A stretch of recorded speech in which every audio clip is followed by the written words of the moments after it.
ভাৰতৰ লগত থকা বিটিচিৰ দৰে 5খন জিলাত এটা সময়ত কোনোবা যদি ছাত্ৰ ছাত্ৰীয়ে উচ্চ শিক্ষাৰ কাৰণে বা কোনোবা যদি ছাত্ৰ ছাত্ৰীয়ে এটা সময়ত এই চিন্তা কৰিছিল যে আমি এই বিটিচি অঞ্চলৰ অন্তৰ্গত কোনোবা ছাত্ৰ ছাত্ৰীয়ে মেডিকেল কলেজত পঢ়িবৰ কাৰণে চিন্তা কৰিছিল, এই ছাত্ৰ ছাত্ৰীয়ে গুৱাহাটীৰ দিশে সপোন দেখিব লাগিছিল, অন্য ৰাজ্যৰ দিশে সপোন দেখিব লাগিছিল, আৰু যদি তেওঁৰ মাক দেউতাক পঢ়া শুনা কৰোৱাৰ কাৰণে আৰ্থিকভাৱে দুৰ্বল, তেতিয়া এই ল'ৰা ছোৱালীয়ে কেতিয়াও পঢ়াৰ কাৰণে সক্ষম হোৱা নাছিল। কিন্তু আজি এনেকুৱা এটা পৰিস্থিতি আহিছে যে বিটিআৰৰ অন্তৰ্গত কোকৰাঝাৰ জিলা বা তামোলপুৰ জিলাত এখন মেডিকেল কলেজ পাবৰ কাৰণে সক্ষম হৈছো।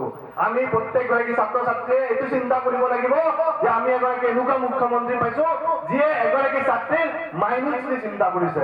কোনোবাই চিন্তাও কৰা নাছিল যে এনেকুৱা এটা মুখ্যমন্ত্ৰী পাম যে চিন্তা কৰিব যে যিগৰাকী ছাত্ৰ ছাত্ৰীয়ে ডিগ্ৰী পাছ কৰি এবছৰ ঘৰত পঢ়ে, সেইগৰাকী ছাত্ৰ ছাত্ৰীয়ে যদি এবছৰৰ ভিতৰত কৰবাত উচ্চ শিক্ষাৰ বাবে বা চাকৰিৰ কাৰণে এপ্লাই কৰিব বিচাৰে আৰু এপ্লাই কৰিবৰ কাৰণে তেওঁৰ হাতত ধন নাথাকে, তেনেকুৱা এজন ল'ৰা বা ছোৱালীক চৰকাৰে কেনেকুৱা ব্যৱস্থা কৰিব পাৰে, ত আপোনালোকক কওঁ যে বৰ্তমানৰ মুখ্যমন্ত্ৰী মহোদয়ে প্ৰেৰণা আঁচনিৰ জৰিয়তে প্ৰতি মাহত 2500 টকালৈকে ডিগ্ৰী পাছ কৰা দিনাখনৰ পৰা যেতিয়ালৈকে উচ্চ শিক্ষাত এডমিশ্যন নাপায় এবছৰলৈকে 2500 টকালৈকে তেওঁলোকক সমৰ্থন জনাব। তো সকলো দিশৰ উন্নয়ন, সকলো দিশৰ বিকাশৰ কাৰণে বৰ্তমানৰ ভাৰতীয় জনতা পাৰ্টীৰ চৰকাৰৰ প্ৰয়োজনীয়তা আছে। আৰু এই চৰকাৰখনৰ জৰিয়তে যিখন ৰাজ্যত চৰকাৰ চলি আছে, এই চৰকাৰখনৰ জৰিয়তে আমি সৰ্বাংগীন উন্নয়ন দেখিবলৈ পাইছো। আজি উদ্যোগীকৰণৰ দিশত যদি আমি চাওঁ, তেতিয়াহ'লে আমি বিটিচি অঞ্চলৰ উদ্যোগীকৰণ দেখিবলৈ নাপাওঁ। কাৰণ কিয়? শান্তি আৰু প্ৰগতিৰ বিটিচি আমি এটা সময়ত দেখিবলৈ পোৱা নাছিলো। কিন্তু আমি এইটো কথা বিশ্বাস দিব পাৰো যে 2026 তাৰিখে ভাৰতীয় জনতা পাৰ্টীৰ চৰকাৰ বৰ্তমান কোকৰাঝাৰত গঠন হ'ব। 27 তাৰিখৰ পিছৰ পৰা বিটিচিৰ উদ্যোগীকৰণ আৰম্ভ হ'ব। এইটো মোৰ বিশ্বাস আছে।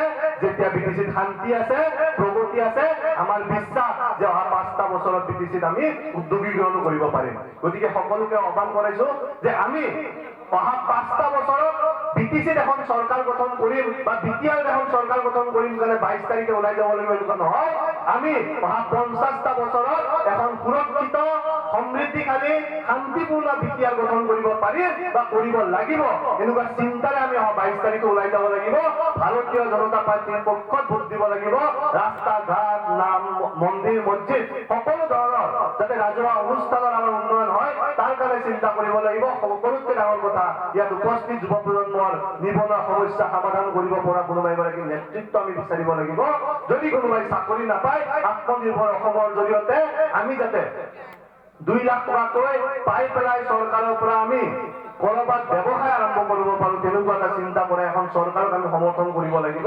আৰু চবতকে ডাঙৰ কথা, বিটিআৰক শান্তিপূৰ্ণ বিটিআৰ, আজি টুৰিজমৰ ক্ষেত্ৰত যদি চাওঁ, আজি যদি আমি পৰ্যটনৰ ক্ষেত্ৰত চাওঁ, তেতিয়াহ'লে কৰবাত সম্ভাৱনাপূৰ্ণ থকা আটাইতকৈ ভাল এখন জিলা যদি কোকৰাঝাৰ জিলা, য'ত অনাগত সময়ত আমি পৰ্যটনৰ সম্ভাৱনা দেখিবলৈ পাওঁ। গতিকে তেনেকুৱা সকলো দিশৰ উন্নয়ন, সকলো দিশৰ যিবিলাক আমাৰ দিশ আছে, এই দিশবিলাক আমি আগুৱাই লৈ যাবৰ কাৰণে অহা 22 তাৰিখে সজল সিংহ ডাঙৰীয়াক সমৰ্থন কৰিব লাগিব।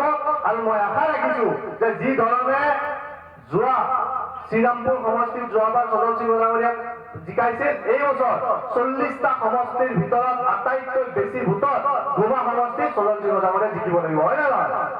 জিকিব নাই? জিকিব নাই? জোৰকে কওক।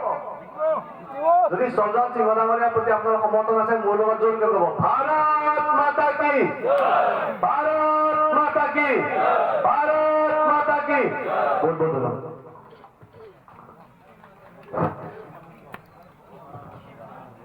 ভাৰতীয় জনতা যুৱ মৰ্চাৰ অসম প্ৰদেশৰ মাননীয় সভাপতি ৰাকেশ দাস ডাঙৰীয়াক আন্তৰিক ধন্যবাদ জ্ঞাপন কৰিছো।